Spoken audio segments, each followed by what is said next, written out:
నిన్న రేవంత్ రెడ్డి బావమరిది భాగోతాన్ని పొద్దున్నే బయట పెడితే సాయంత్రానికి రేవంత్ రెడ్డి గారు నాకు నోటీస్ పంపారు. నిన్న నోటీస్ కూడా ఎప్పుడు ఇచ్చారు?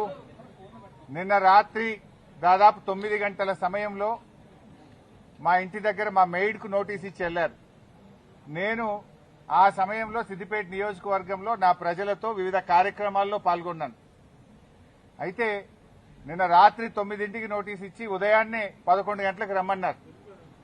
నేను హైదరాబాద్లో లేను. అయినా కూడా రాత్రే హైదరాబాద్ చేరుకొని ఈరోజు వాళ్ళు ఇచ్చిన నోటీస్ మీద మేము హాజరు కావాలని చెప్పి నిర్ణయం తీసుకున్నాం. ఎందుకంటే మాకు చట్టాన్ని గౌరవిస్తాం, న్యాయ వ్యవస్థ మీద నమ్మకం ఉంది, తప్పకుండా వెళ్తాం. మేము ఏ తప్పు కూడా చేయలేదు, అందువల్ల భయపడము. ఈ రేవంత్ రెడ్డి తాటాకు చప్పుళ్లకు బెదిరే ప్రశ్నే ఉత్పన్నం కాదు.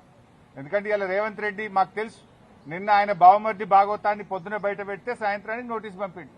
ఆ భాగవతం మీద కనీసం ఒక్క మంత్రి గాని ప్రభుత్వం నుంచి స్పందన కూడా లేదు. ఎందుకంటే మేము అన్ని ఆధారాలతో నిజాలు బయట పెట్టినాం కనుకనే ఆ సమాధానం లేక డైవర్షన్ టాక్టిక్స్ కోసం ఈ నోటీస్ పంపిండని అర్థమైతా ఉంది.